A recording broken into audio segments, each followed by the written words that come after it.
So why do patients no-show to doctor's appointments? Well, in this video, I'm gonna share with you the top 12 reasons patients don't show up to doctor's appointments so you can better prepare your practice. Hey guys, I'm Dr. Ryan Corte, and this is Ryan Reflects. On this channel, I share with you self-improvement content so you can thrive personally and professionally.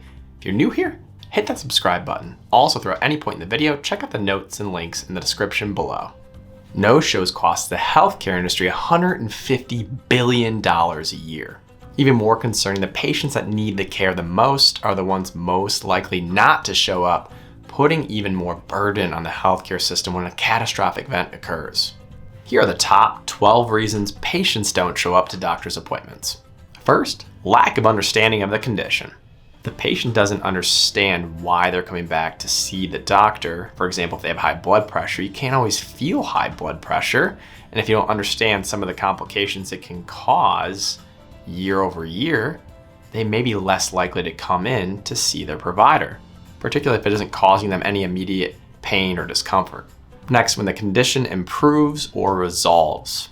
When a condition gets better, which is the reason the patient came to see the doctor in the first place, they're less likely to come back for the follow-up appointment, particularly if they're feeling a lot better. They don't want to get billed for another office visit, and it's a little bit of a waste of their time unless you educate them on why they need to return. Next, fear of the unknown. Your average patient is probably a little bit scared to come and see you. They don't want to hear bad news. They don't want to have something identified that is a chronic illness or that can completely change their life or need surgery. They're just scared of hearing bad news and coming to see you and learning that they have something wrong with their body. Next, forgetfulness. We're all busy, and so if you have a lot going on, just like your patients do, it's easy to overlook an appointment, particularly if you miss the appointment reminder. Pro tip here, we text our patients, we call our patients, we email our patients, we do a lot to remind them. So make sure you're reminding your patients about their appointments, but everybody forgets now and then appointments. Next, a language barrier. When a patient speaks a language that maybe isn't spoken throughout the practice and they didn't have the time to secure a translator, they're less likely to show up to the appointment because if they don't have somebody to come in and help alongside a family member or a professional translator, they can't really understand what you're telling them. Next, childcare. As a father of 2 young kids, I can tell you, hey, if you don't have your kids in school or you don't have the appropriate childcare, that can go ahead and derail any appointment you have, any plans you have. And this is something that your patients also run into and is a really big reason why they may miss an appointment. Do me a favor, if you're getting value out of this video, hit that like button. Next, transportation issues. Depending on where your practice is located, there can be a lot of challenges that come in to see you. If somebody has to drive a car and their car breaks down, well, that's a challenge. If they can't get access to public transportation, or they don't have any available parking near your practice, also a challenge. Transportation to and from your practice can be a reason patients don't show up. Next, weather. When it rains or there's thunderstorms or snowstorms, guess what? You're gonna see an increase in no-shows for that day. Also on the opposite end of the spectrum, if it's an absolutely gorgeous day, 70, 75 degrees, sunny, it hasn't been that nice the days before, the months before, you're gonna see some people that just don't show up because they're out enjoying the day. Next, cost.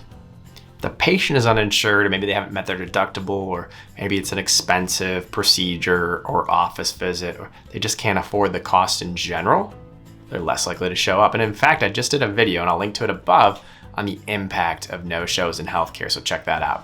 Next, insurance coverage. Insurance coverage goes hand in hand with cost, but when you dig a little bit deeper, we all know as healthcare providers, not all insurance plans are created equal. There are a number of them that keep growing and changing and evolving. And insurance coverage does dictate a lot of the care that we provide and leads to a lot of no-shows when the coverage isn't provided within a patient's plan. Next, appointment time. If you're a very busy practice and you only have select appointment times available, let's say it's in the middle of the patient's morning where they're at work, or it's really early in the morning and they have to drop their kids off at school, or it's later in the afternoon and they have obligations. If there's something else pressing and more important to the patient and they don't feel the need to come and see you as urgent as they need to, they're often gonna miss the appointment. Next, lead time. When you schedule a patient an appointment and it's 3, 6, 9 months or even a year out, the longer that lead time is, the less likely they're gonna show up for the appointment. Of course, unless you're able to get in contact with that patient and remind them of that appointment, and then also educate them on the importance of showing up for the appointment. So definitely make sure you have a good recall system in place, because the longer the lead time, the higher the no-show rate. So what are some of the most common reasons patients no-show at your practice? Let me know in the comments below, and stay tuned for my next video where we can reflect and grow stronger together.